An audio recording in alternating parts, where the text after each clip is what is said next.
Good evening, councillors, and welcome to this meeting of the Planning Committee, which is undertaken virtually in accordance with the enacted government regulations during the current coronavirus pandemic. We've been doing this for a year, so hopefully you all know this already, but I'll give you a quick reminder of some of the things that you should and shouldn't be doing. Please ensure you mute your microphones when you're not speaking, focus on the topic being discussed, try to avoid points that have already been made, avoid interrupting other councillors, and always respect the position of the chair.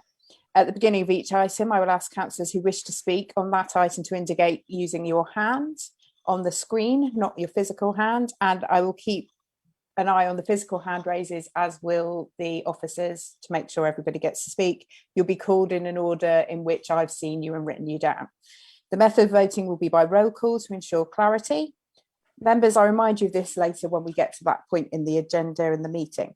Please remember that this meeting is being broadcast in the normal way via Facebook Live, and the public can hear what is being said and decided on and can see councillors as well. Please therefore take care to prevent any background distractions, and should you need to step away from your screen at any time, please stop your video feed. With those matters in mind, can I call on Howard Bassett to do the roll call of councillors and officers to ascertain who is in attendance? Thank you, Chair. Could I ask the councillors who are in attendance to state that you are present when I call your name, please? Councillor Morse. Present. Councillor Williams. Present. Thank you. Councillor Bialik. Present. Thank you. Councillor Branston. Present. Thank you. Councillor Fowle. Present. Thank you. Councillor Hannaford. Don't think Councillor Hannaford is with us yet. Councillor Harvey. Present. Thank you. Councillor Mrs. Henson. Present. Thank you. Councillor Martin. Apologies, Alice is still sick. Thank you. Councillor Mitchell. Present. Thank you. Councillor Sparks. Present. Thank you. Councillor Sutton. Present. Thank you. Could I now ask for the officers in attendance to also state you are present when I call your name? Chief Executive Karim Hassan. Present. Deputy Chief Executive Bindu Arjun. Present. Principal Project Manager City Development Matt Diamond. Present. Principal Project Manager City Development Mike Higgins. Present. Highways Development Management Officer Brian Hensley. Present. Thank you, officers. And the committee is also supported tonight by Mark Devon and myself, Howard Bassett, from Democratic Services. I can confirm we have quorum to proceed, Chair, and that Councillor Hannaford is also with us. Thank you. Sorry, Chair, just trouble signing in. Present and correct. Thank you. Thank you, Howard. The first item on this agenda is apologies. We already have an apology for Councillor Martin. Do we have any other apologies? No more, Chair. Thank you. Then the next item of business are the minutes of the planning meeting held on the 22nd of February 2021. Are members happy to approve these minutes as a correct record of the proceedings? This will be done by a show of hands or roll call by Howard Bassett. A show of hands will be easier, won't it? We can do that. Okay, those happy? Aye. Everyone is supports it, Chair. Brilliant. Thank you very much. Next item on the agenda is item 3, to add minute 81 to the Planning Committee minutes of the 26th of October 2020. It is proposed in respect of minute 81 of the Planning Committee meeting of the 26th of October 2020, planning application number 19/1556/full, the Harlequin Centre, Paul Street, Exeter, to add the following bullet point to the resolution, which was omitted from the minutes, although reported at the meetings. Details of the type of materials used on the highway, section 44 of the Highways Act 1980. Are members happy to approve this correction, please? And may I have a proposer and a seconder as well? This will be done by, and then we'll do a show of hands after the proposer and seconder. Councillor Bialik is proposing and Councillor Williams has seconded. So show of hands, those in favour? That's unanimous, Chair. Brilliant. Thank you. And the next item on the agenda is item 4, declarations of interest. If any members have disclosable pecuniary interests that relate to business on the agenda and have not already been included in the register of interest, to declare them before any discussion takes place on this item. Next item of the business is item 5, the Local Government Access to Information Act 1985 exclusion of the press, and there are no items in part 2 on this agenda. So that takes us to item 6, Pinhole Quarry, Harrington Lane, Exeter, and Mike Higgins will be giving the presentation. Thank you, Chair. Yes, I'll just share my screen.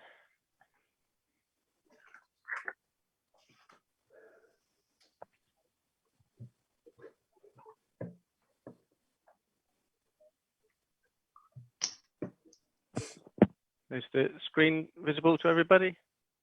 Yep. Yes, okay, that's right then. Okay, so this is an application to modify some obligations in a Section 106 agreement that was entered into in respect of an historic application at Pinhole Quarry. And there's the site plan just to remind everyone of the site outlined in red. Just by way of a bit of history, in terms of the planning history, the outline consent was granted back in 2012. It was actually a hybrid consent for full planning permission to remodel the quarry to provide a development platform for subsequent residential development, and then the residential development was granted in outline as part of that hybrid consent. And then reserve matters for the residential were actually approved in January of 2020. The next slide is just a site aerial photograph just to give you a bit better context. So you can see the site there. I think that's actually in its remodeled state with the surface water attenuation features in place. The next slide is a slide of an extract from the original Section 106 agreement. So these are the obligations that the developer is seeking to modify. So there's the sustainable transport contribution, and then there's the two linked definition at the bottom of the Exhibition Way link and the Exhibition Way link contribution. The next slide is just a slide summarising the national guidance in the MPPF on the legal tests for planning obligations. So it sets out the 3 tests in red. That's just as a reminder for you when you're considering this application. So the tests are that they have to be necessary to make the development acceptable in planning terms, directly related to the development in question, and fairly and reasonably related in scale and kind to the development. So the next slide is just a summary of the proposed modifications. So that's the top one is the change to the sustainable transport contribution, and then the bottom one is an obligation that replaces the Exhibition Way link contribution. Members will be aware that that Exhibition Way link is no longer deliverable due to the Village Green decision.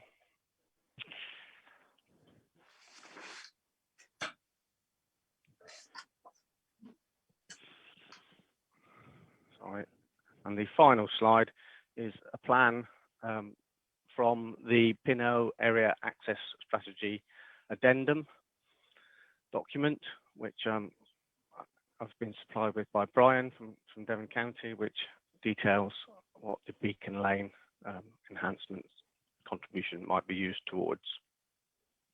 In respect of this application, there have been only three objections, which are summarised in the main report. The key issues for members are that the principle of development is already established through previous permissions, and the historical position behind those obligations that are sought to be modified through this application. Transportation impacts of the scheme, and again, a reference to legal requirements in respect of Section 106 obligations. The update sheet just corrected 2 typographical errors in the report. There's nothing else to update members on. And in terms of the officer recommendation, the modifications to the Section 106 obligations are considered acceptable given the changed circumstances and having regard to the legal tests that we have to apply to Section 106 obligations, and therefore the officer recommendation is one of approval as set out in the main report. That's the presentation, Chair. Thank you, Mike. Does anyone have any questions that they'd like to ask on what you've just heard? Can't see any. I can see a hand for Councillor Harvey, Chair. Okay, Councillor Harvey. Yes, thank you, Chair. I've got 3 questions of clarification, if I may. Question 1 is in terms of what Mike has just said about the reasonable tests for Section 106 agreements. Is this all the 106 money that is coming from this development, or are there others? That's question 1. Question 2 is, can somebody, presumably Brian, give us some details on what the Beacon Lane improvements are going to be? I mean, I can see there's a slide there with a heading, but I'm not really sure that I understand what's actually going to happen on Beacon Lane. And thirdly, there's a very vague phrase which says cycle stands on key pinhole locations. Well, given that the pinhole area access strategy stretches right out into East Devon and talks about Broadclist, I'd be very keen to know, do we have locations for those cycle stands, please? That's all, thank you. Are you happy for me to answer those? I'll answer the first one, Chair, if that's all right, and then I'll leave Brian to answer the second 2. In terms of the first question, these are only highway obligations. There are many other obligations in the Section 106 relating to various matters, including community provision, education contributions, and the normal suite that you get in a Section 106, to be honest. So the only modifications that they are seeking to the Section 106 agreement is in respect of these 2 obligations that relate to highway matters.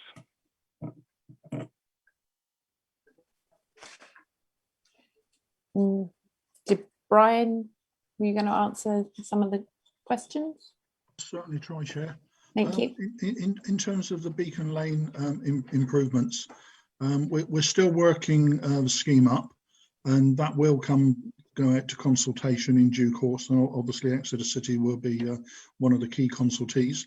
But it's going to take the form of various forms of traffic calming and trying to improve measures for pedestrians and cyclists predominantly, and in keeping vehicular speeds down. So it's going to be a mix of measures, but we haven't got the full detail yet. It's in the process of being worked up. And I guess likewise with the cycle parking stands, I don't think we've got down to that level of fine detail yet, but we would have to be looking at sites within the Pinot area access strategy, but obviously to meet the tests of 106, they would have to be locations that have got some degree of relevance to this particular site. Thank you, Brian. Is that Councillor Henson with our hand up? Yes, thank you, Chairman. I would just ask, I had difficulty in grasping this document back again. I had to read it several times, and I'm still not quite sure. On the variation, are we asking for extra 106 because we didn't ask for enough in the first place? Or is this a different build that would automatically require the 106? Would the officer answer that, please? Chair. Yeah, whichever of you two is better. I can try and answer that one. Basically, the obligations that they're seeking to modify were part of the original Section 106.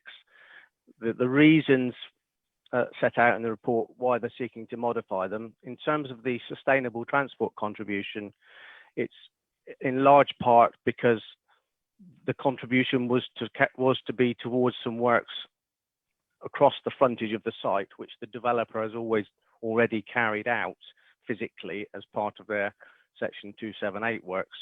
So that would be double counting to get a contribution to pay for something that's already been done. Would be double counting, and that's why they're seeking to change that obligation. And the second one is that contribution related to the provision of the Exhibition Way Link Road, and as that can no longer happen, the developers have sought to revisit the relevance of that to the development, and through negotiations with the county have come up with a replacement for it effectively as the Beacon Lane enhancements to successfully mitigate the impacts of the development of the quarry. Chairman, can I come back, please? If you call me chair, yes. Yes, thank you. If indeed the answer is what the officers are saying, are we actually saying that in fact what we estimated what it should, or the builder or somebody who had not estimated enough has come back and we have charged them more? It's not from the developer's side, it's from our side. Are we putting on the extra money? So somebody has not, in my mind, I might be wrong on this, it seems to me that the figures were not correct in the first place. Why should somebody then be reliable for something that's gone wrong on our side? I might be totally wrong. As I understand it from what Mike Higgins has said, is that first of all, Eastern Fields, we can't put a road through, so that condition no longer exists. So we're taking some money from that for the Beacon Lane enhancements, it sounds like. The other element is that we asked for money to put tabletop speed bumps essentially in on Harrington Lane. The developer did that when they were putting in the access arrangements. They did all of that before they started building. So they've already done it. So it would be inappropriate for us to charge a second time. So one thing is removing that obligation and the other thing is transferring from Eastern Fields. But I'm happy to be corrected if I've misunderstood it, but that's how I've understood from what the two officers have said to us. No one's correcting me, so I guess I'm right. No, that's correct. Thank you. Thank you for that. Thank you. It's okay, Councillor Henson. In that case, does anyone else have any questions? I can't see any hands up. No other hands are raised, Chair, sorry. That's fine. In which case, this is open to debate. Would anybody like to speak? Councillor Harvey. Thank you, Chair. I'd just like to say that the speed pavement, or whatever, however you defined it, works. A considerable number of people have come to me and complained bitterly about the severity of it rattling their teeth and causing them a great deal of difficulty. So I can say, I'm only too pleased that the actual speed pavement does actually contribute to what it's supposed to do in reducing speeds at that particular part of Harrington Lane, and I can only and I'm only very pleased that the developer put it in as part of the 278 arrangements rather than waiting till all the other houses have been built. It's a great little bit of kit. My only one thing would be, is it feasible, Brian, to put a sign by the side of it to say that this will wreck your car if you drive over it faster than 2.5 miles an hour? Because some people have asked for a warning sign for it. I don't think we could put a sign quite like that. I think that would potentially open us up to all manner of liabilities. But it's a while since I've been out there, I confess. But there should be signs warning of road humps ahead if we got what are known as. I don't think there are any. Okay, we'll get that looked at to make sure that it's got the appropriate signage. Thank you. Thank you. Does anyone else have anything they wish to say? In which case, I'd like to move to the vote. Could someone propose and second for me, please? Councillor Harvey's got his hand up and Councillor Williams, so happy to take either of those in either order, Howard. Thank you. Can Mike Higgins remove the slides, please? Yep. I'll now read out members' names, and if you can state, please, if you are for, against, or abstaining. Councillor Bialik. For. Thank you. Councillor Branston. For. Thank you. Councillor Fole. For. Thank you. Councillor Hannaford. For. Thank you. Councillor Harvey. For. Thank you. Councillor Mrs. Henson. For. Thank you. Councillor Michael Mitchell. For. Thank you. Councillor Sparks. For. Thank you. Councillor Sutton. For. Thank you. Councillor Williams. 4. Thank you. Councillor Morse. 4. Thank you, Councillor. That is unanimous and the recommendations are carried. Thank you. Thank you, Howard. That takes us to item 7, which is the Old Coal Yard, Exmouth Junction, Mount Pleasant Road, Exeter. And Matt Diamond will be making the presentation on this one.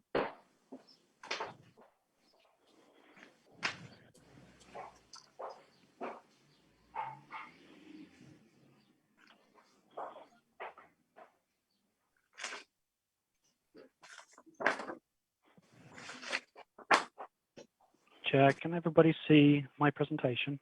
Yes, we can, Matt. Yes. Yeah. Thank you. Thank you. Okay, this application is by Utopia Homes. It's an outline application for the construction of 400 residential dwellings, 65 senior living with care units, new public open space and green spaces, access road, refurbishment and extension of locally listed former water tower and associated works at the Old Coal Yard, Exmouth Junction. Now, this application received a resolution to approve by the Planning Committee last March, but it's been brought back to committee now, basically to tidy up the conditions. I'll just flick through some of the slides to remind members of the scheme. This is the site with the boundary outlined in red. And this is the aerial view. It's a very large brownfield site, as members will recall. Ah, that's better. These are some photos of the site that were taken from the applicant's design and access statement.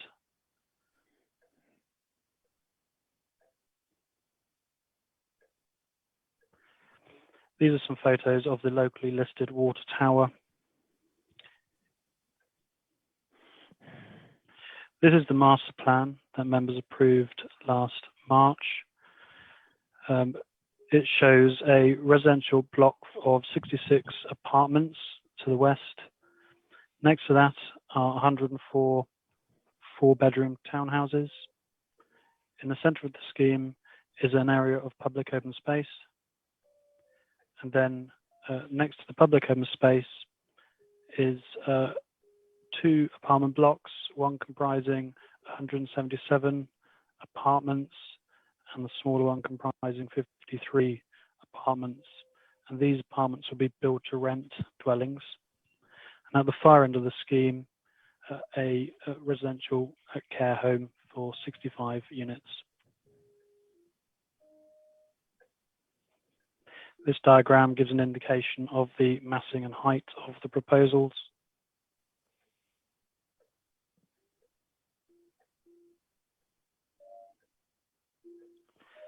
This diagram explains the street hierarchy and access to the site. We have the main access over to the east, near to the entrance to the Morrison's supermarket, with a pedestrian cycle access over to the west. And these next few images are some perspective images to give members a flavour of the proposals and also a reminder as we went through the scheme in detail last March.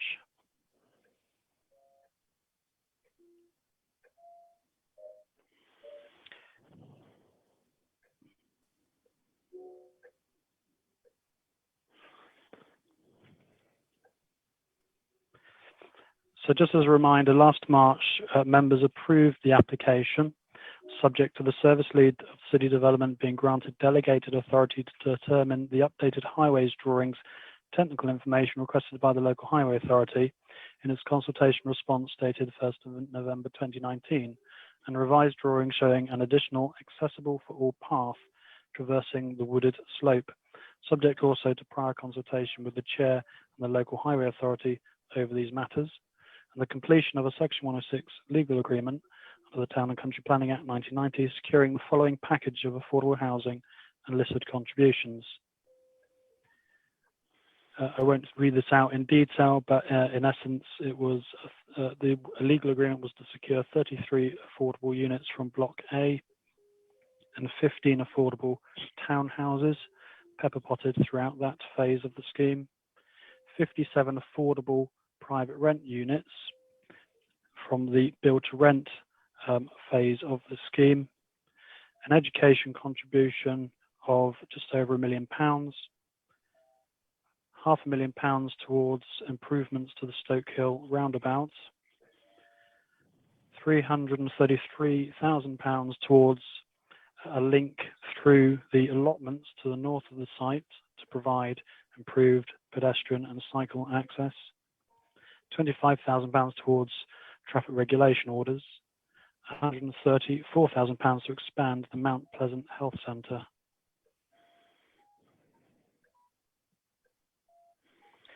The civil liability will be on the 295 open market sale and build to rent units.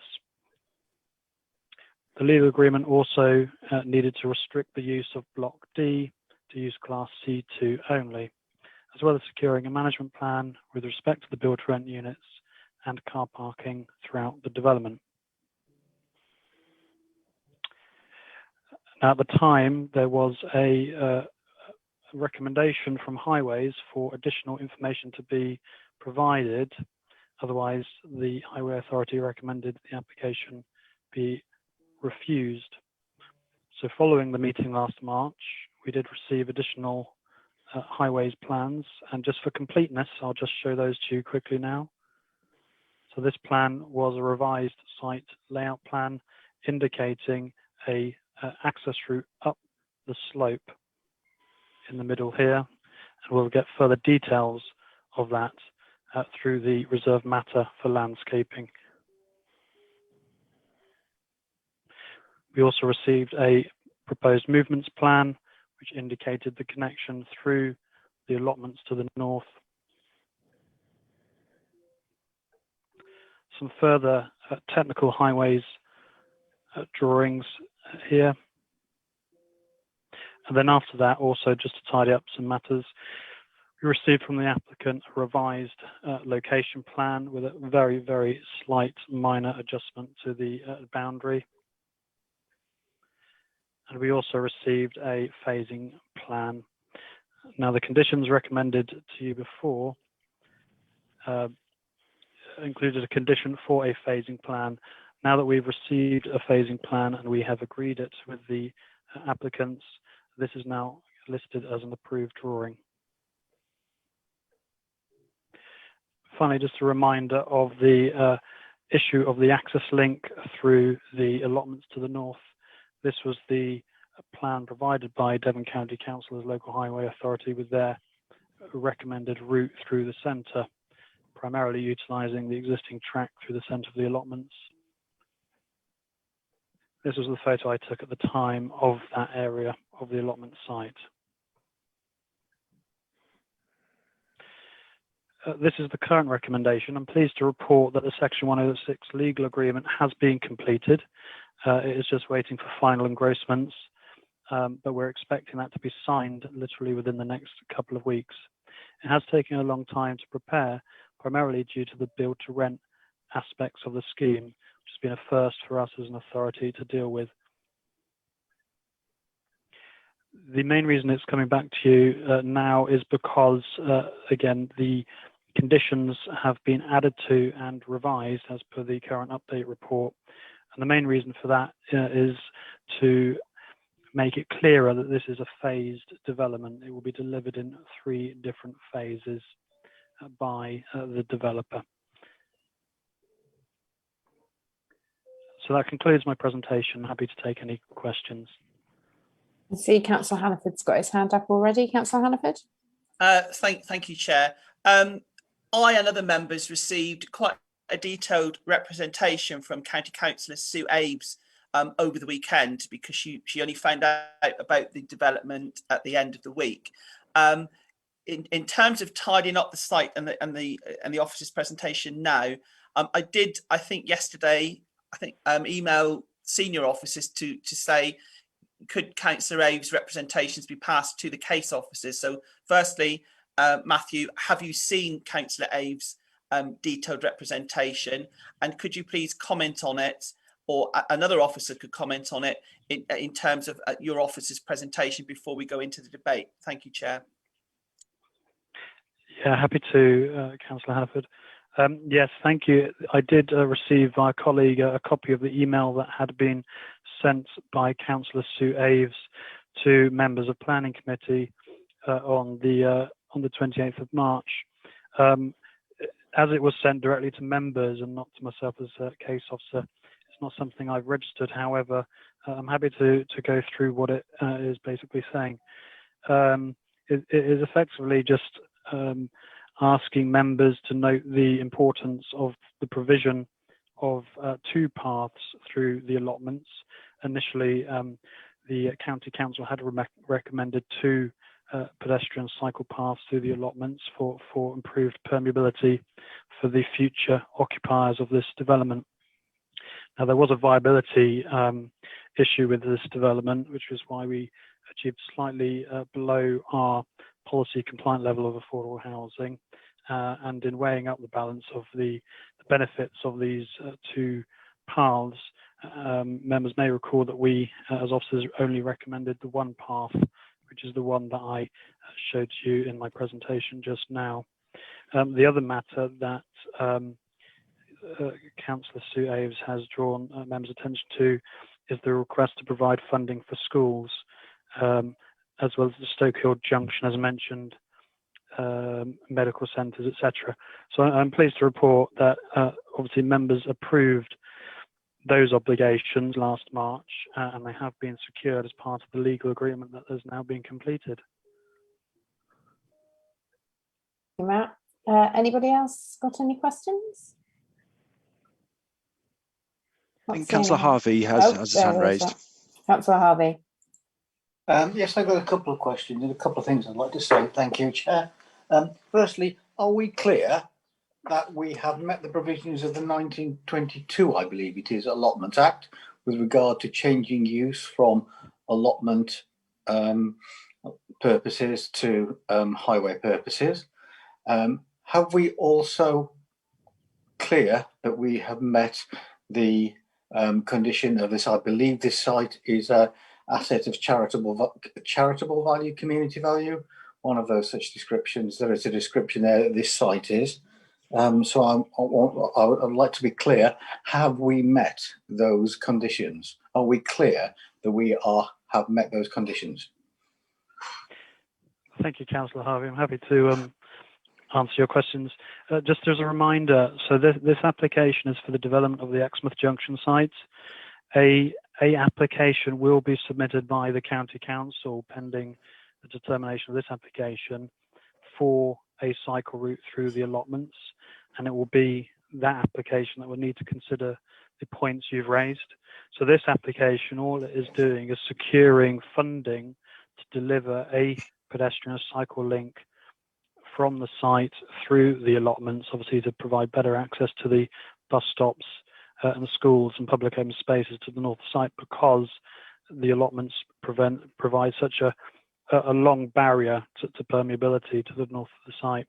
And if members recall from the March committee last year, if it's deemed unfeasible to provide that route, then that contribution of £333 will be fed back into affordable housing. So that has been secured as part of the legal agreement in accordance with members' resolution last March.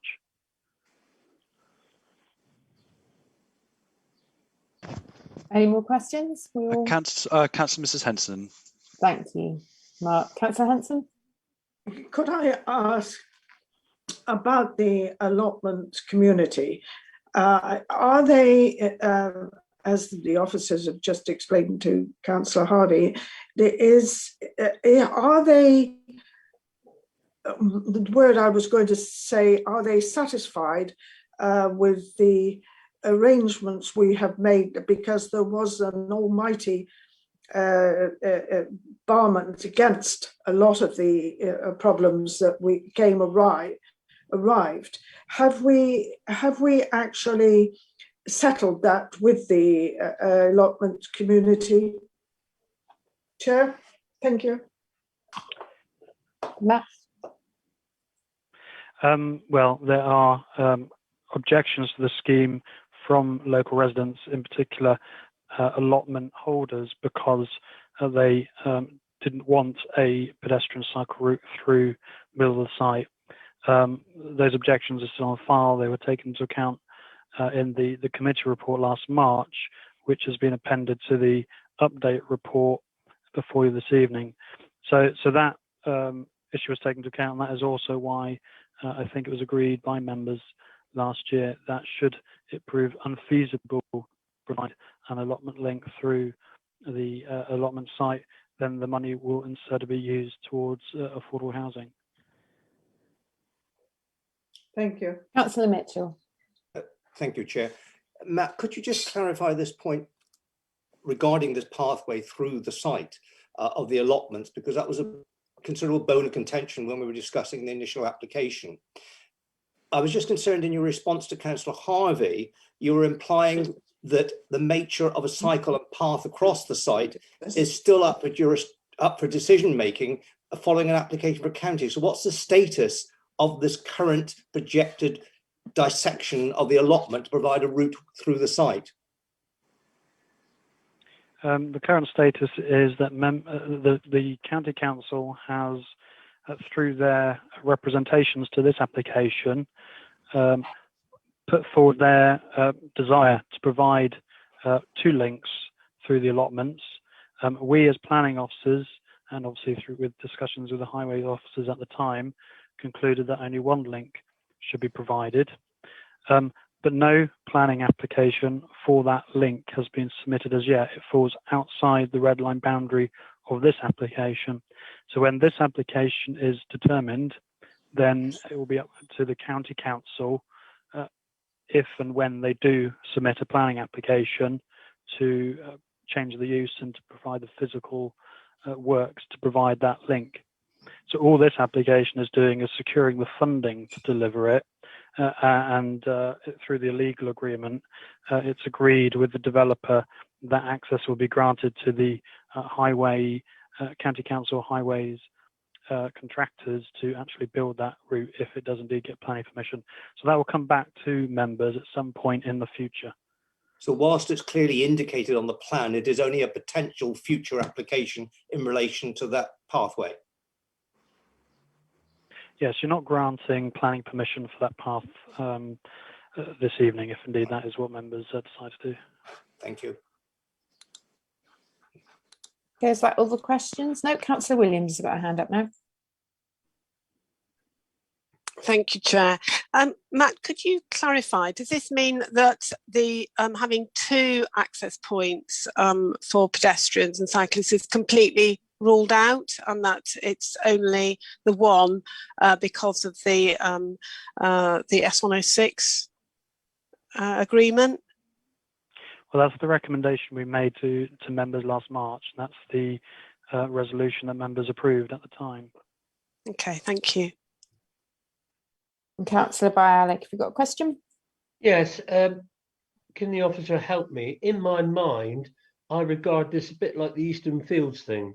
We're taking the money for it, or the money is being allocated for it, and in the event it don't happen, we'll be in the situation like we were on the last item coming back, wouldn't we? Something like that. So we're not preempting or pre-deciding anything yet with regard to any passageway through the allotments on this application. Thank you.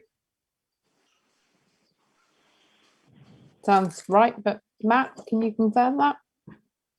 Yes, I agree with Councillor Bialik. As I've repeated, as I said, you're not granting planning permission for the allotments. What members will be doing if they approve the application again this evening is securing the funding to deliver a link, and then the legal agreement, the way it's been written, basically says that if that link isn't provided within a certain time limit, then instead that money will be channeled into affordable housing instead. Thank you, Matt. I think we've got to the end of all the questions now. I don't think there's any committee members left, is there? Right, in which case, looks good to me. Let's find out where I am. We have a member of the public speaking on the application. Can I ask Nigel Ridgway, who is speaking against the application, to speak, please? You have 3 minutes to speak on the item and you'll be advised when the 3 minutes are up. Thank you.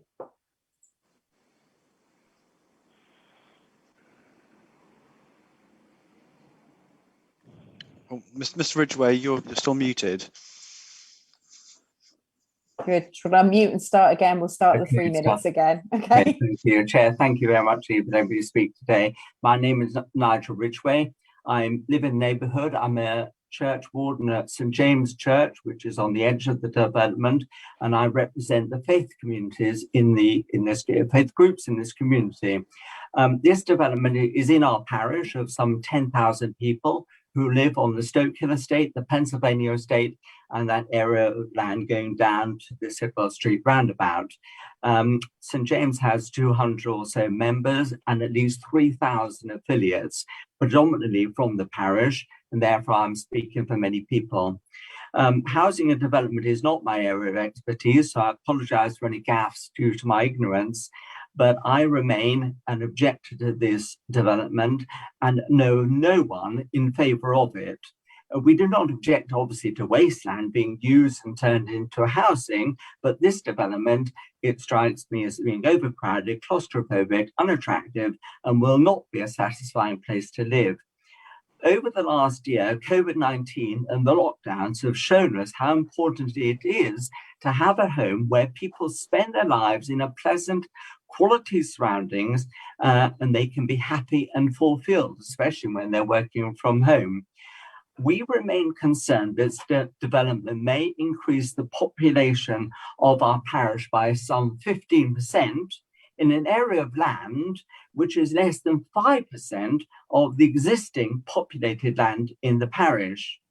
To achieve this, the development consists of a number of 4 or 5 story buildings in the most low-lying area in the parish, where sunlight is from the east and where there is limited sunlight from the south.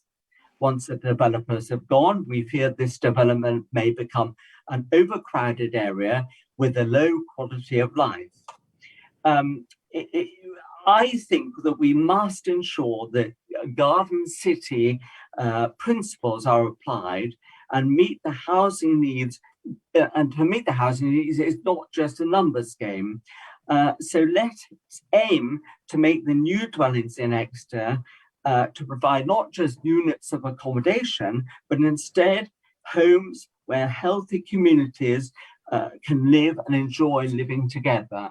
And that's really all I want to say. Just let's make sure it's a nice place for people to live in.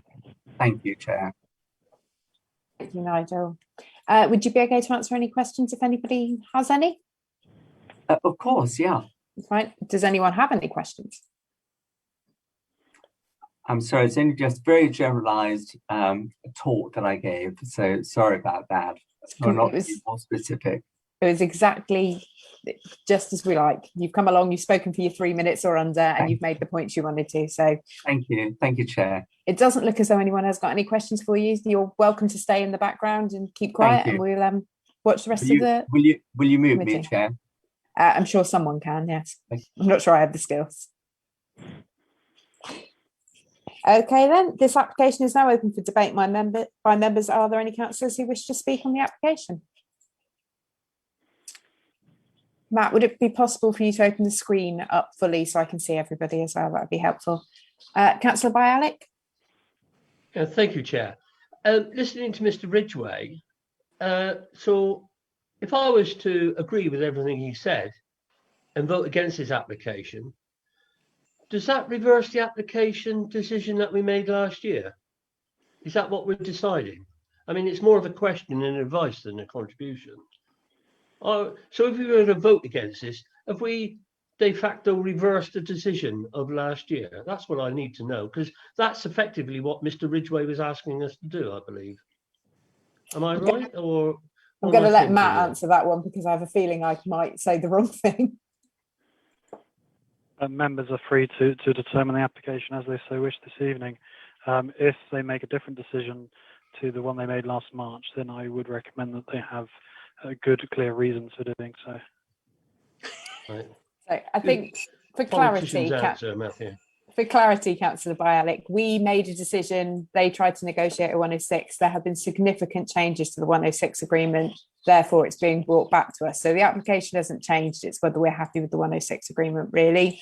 But Thank you. we all get to vote again, I think. Sorry to interrupt, Chair. The legal agreement hasn't differed from the resolution last March. The reason it's being brought back is simply because the conditions have been changed, and to be honest, they haven't been changed very much, but there are a few more conditions, and some of the conditions have been changed to make it clearer that it is a phased scheme. And because members approved the application with the conditions last March, because through the fullness of time the conditions have changed, that's the primary reason why we have to bring the application back before you this evening. So the terms of the legal agreement haven't actually changed since last March. Thank you, Matt. So that clear it up for everybody? Do they understand what position we're in? Okay. Councillor Harvey, you've got your hand up. Yeah, thank you, Chair. A question for Councillor Harvey. He was asking them. Yeah, I'm sorry to keep on harping on about this, but I thought last time we said there would be a new application for the allotment path, and I'm very happy with that. I'm very pro-cycling, but I thought what we said was that if it wasn't feasible to produce, that we would either spend the money which had been agreed by the developer on further works to Stoke Hill roundabout, or affordable housing, not necessarily just affordable housing.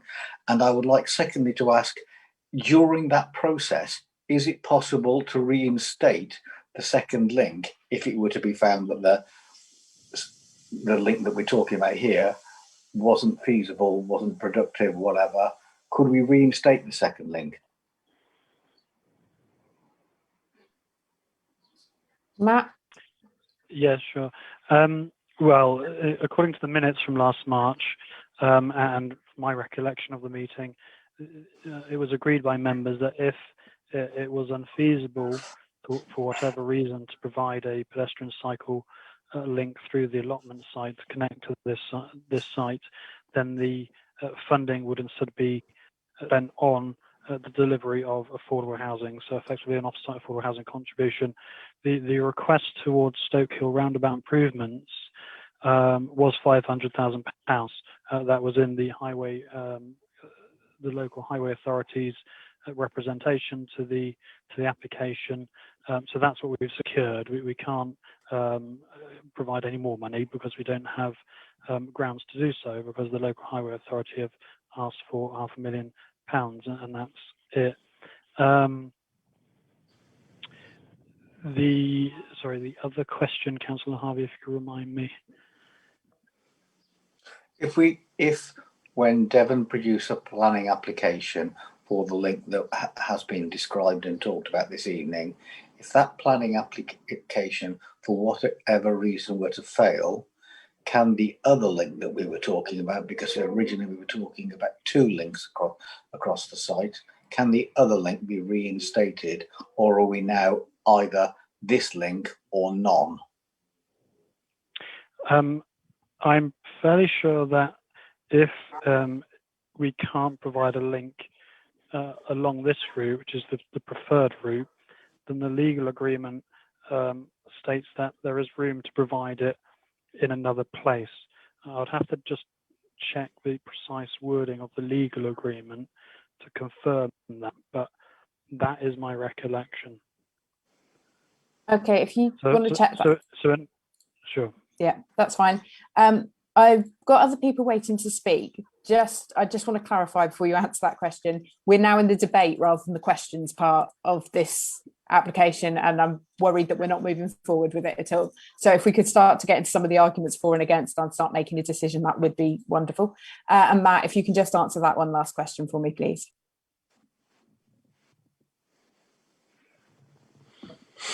Yeah, I'm just scrolling through the legal agreement to try and find the definition. Okay. If you give me a shout when you've got one. It's a very lengthy document, so as soon as I find it, I'll come back to you. That's brilliant. Then I've got Councillor Hannaford, Councillor Branston, and then Councillor Sutton in that order, and then Henson. Thank you, Chair. I'm sorry, I'll try and put it in a debatey way, but mine are kind of questions as well as part of the debate. Firstly, I think I know the answers to this, but maybe the officer can clarify, because we are looking to make a decision now. He said that the developer was going to do the site in stages. Am I right or wrong in thinking that they're going to do the private sector stuff first and leave the social and affordable to the bottom of the queue? Because if they are, I would have a problem with that, because many of us would probably argue those on the social housing waiting list are in actually more desperate need than people that can afford to buy 4-bedroom properties. And secondly, if I can just take you down memory lane, Chair, from your days on the County Council, we still have the ongoing saga of a proper bus shelter for Mount Pleasant to serve the doctor's surgery. We are hopeful of solving that with an ad shield resolution in the next month or so. But could I just put it to officers and members that it would be, if we could secure a relatively small developer contribution to get that bus shelter there, it would stop something that's been going on for about 15 years. Thank you, Chair. Thank you, Councillor Hannaford. Then that's Councillor Branston next, please. Do you want to unmute Councillor Branston, please? Yeah, you got me. Thank you. Thank you, Chair. I think the points made by Sue Aves and Mr. Ridgway, I think they both were reasonable and relative. But am I correct in understanding that we're only actually voting on the changes made to the funding that is coming through on this application? I'm going to hope I've got this right, because it's happened this way. We've discussed it so much. It's to do with the phasing and the way in which the application will be phased now, rather than the funding. And the money that we are receiving will be for access, hopefully through or county are receiving, will be access through the allotments, but we are not deciding the actual access or that route at this time. No. Okay, thank you. Thank you. Councillor Sutton. Thank you, Chair. I'm casting my mind back to the discussion that we had the first time it came round. It seems to me this is a classic example of producing an application on a brownfield site to provide additional much needed housing, both affordable housing and private sector housing, and looking at this also build to rent, which is going to be new for the city. And I have to say, I was a little disappointed to hear Mr. Ridgway's comments, because I know you can't please everybody all the time, but it's quite true. There are a lot of people who want a semi-detached suburban house with a decent sized garden, and that's fantastic. There are a lot of those on offer, but equally there are people who want to live closer to the city centre in townhouses and in apartments, and some of them are older people who are downsizing from the aforementioned semi-detached suburbia, and I think we have to actually consider the needs of all of those people. I think this is an ideal site. It's very well connected. We're talking about access to, you're shaking your head, I'm sorry, but I disagree with you, Mr. Ridgway, but we'll have to agree to disagree on this one. And I'm sorry you can't answer back. It's very close to bus routes. It's very close to very good local schools, and we've already heard it's very close to a decent medical practice and surgery, for which there are proposals to give money to enhance and improve. And as I say, it may not be to everybody's taste, but I think this is a good quality development. I very much agree about the permeability of the site. I don't like gated communities. I think communities where people can freely move through are safer, because more people freely move through, and the more people there are about, the less opportunity there is for the kind of things like vandalism and graffiti and those kind of antisocial activities. And I'm particularly keen that we actually have pedestrian and cycle access through the site, so that people can get to the schools without having to shove their kids in a car and drive there. So I shall be voting in favour of this. Thank you, Chair.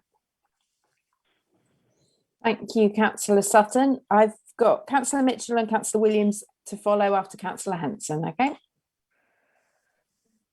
Councillor Henson? Oh, sorry. I thought the other way around. Sorry, Chair. No, what I was going to say. Mr. Ridgway, what he said was said before and last year by many of us who did think that it was overpowering and on the site itself.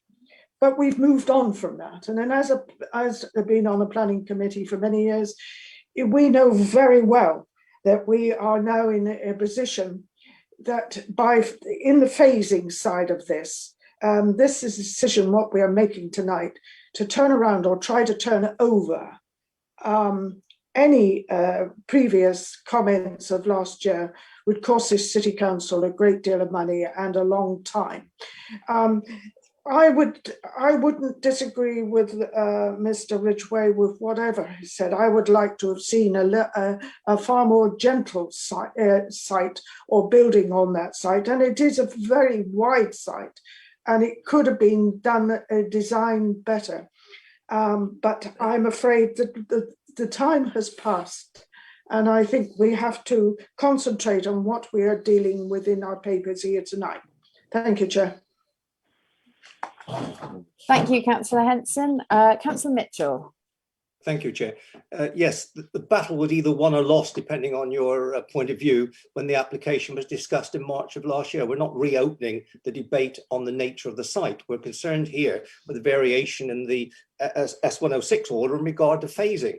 And the only point that possibly concerns me in regard to this is, by phasing, of course, both the developer presumably will go into phased payments because the development takes place in stages. What guarantee can we have, or what guarantee can we write into the S106 that the total development takes place, that we just don't get phase one and then everything grinds to a halt, that there's no development in regard to phase 2 or 3? Is there any way conditionality or length of application could be built into the S106 agreement to ensure that we get the totality of the development? I'm going to ask Matt to answer that, because way beyond my knowledge, I'm afraid. Thank you. I guess it's the same with any application, members. You know, just because you grant planning permission doesn't mean it's actually going to get built. But I have been in discussions with these developers for a year now, and I'm happy to report that every indication I've received is that developers are intending to deliver this site and deliver it quickly. The issue with phasing isn't so much about the timing of delivery of each phase, it's actually about who delivers each phase.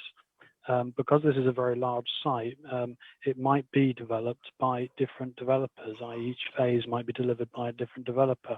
And that gets into the issue of splitting the contributions and so on. And that is the main purpose for the site being phased. It's not so much of a timing issue. And just to go back to one of the points that was raised earlier, concerns about delivery of affordable housing, naturally, the legal agreement, as with any housing legal agreement, has clauses that will ensure that the affordable housing will be delivered in each phase by a certain trigger point in terms of the delivery of the open market housing. That is something we, as planning officers, need to make sure. So every housing site that you approve and we permit and sort the legal agreements out, there will be clauses that make sure that the affordable housing is delivered. Otherwise the developer won't be able to deliver all of the open market housing. I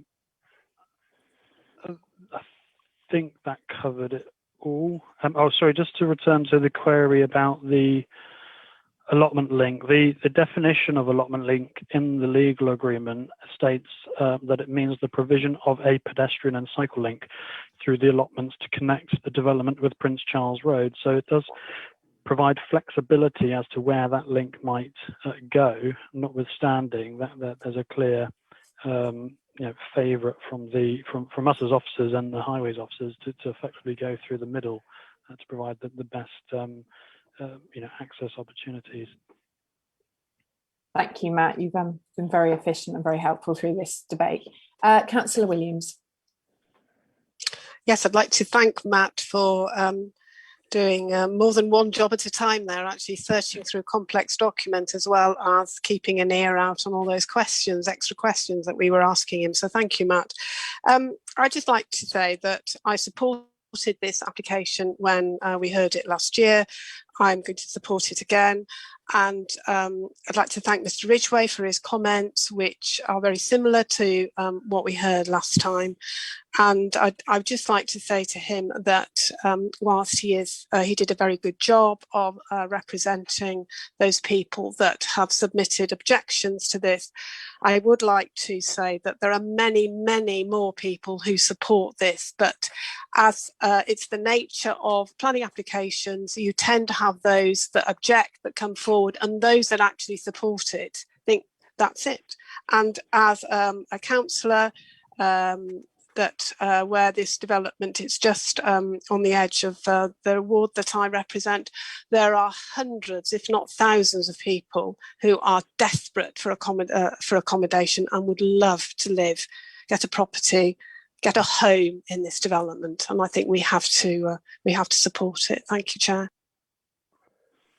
Thank you, Councillor Williams. That's the end of everybody asking questions. So I'd like to move to the vote. Can I ask a member to move the recommendation and one to second it? Councillor Williams moved it and Councillor Sutton to second. And then can we take it to the vote, please, Howard? Thank you, Chair. If members can state if you're voting for, against or abstaining on the recommendation, please. Councillor Bialik? For. Thank you. Councillor Branston? For. Thank you. Councillor Fowle? For. Thank you. Councillor Hannaford? For. Thank you. Councillor Harvey? For. Thank you. Councillor Mrs. Henson?